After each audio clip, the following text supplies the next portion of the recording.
philosophy and science share the addiction of wanting to answer the three main questions. Where do we come from? What are we doing here? And where are we going?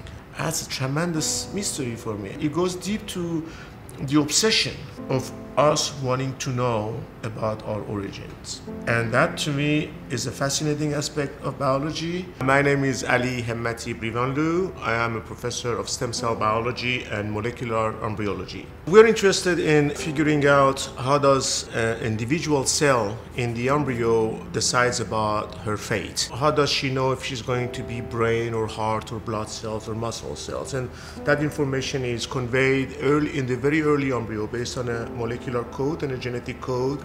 Millions of chemical reactions, biochemical reactions that occur and integrate toward a specific common outcome.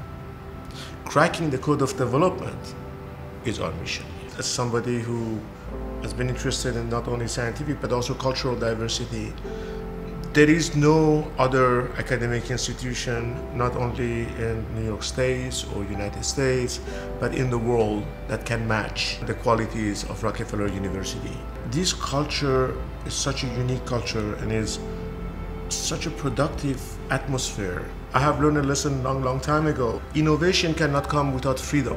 Our strength comes from this tradition of allowing the principal investigator to perform his or her projects and his or her dreams in a way that they are not handcuffed or restricted by bureaucracy and by artificial walls. Most of my life, I was interested in figuring out how you make a tadpole from a fertilized frog egg, or how does the bird hatch before it flies.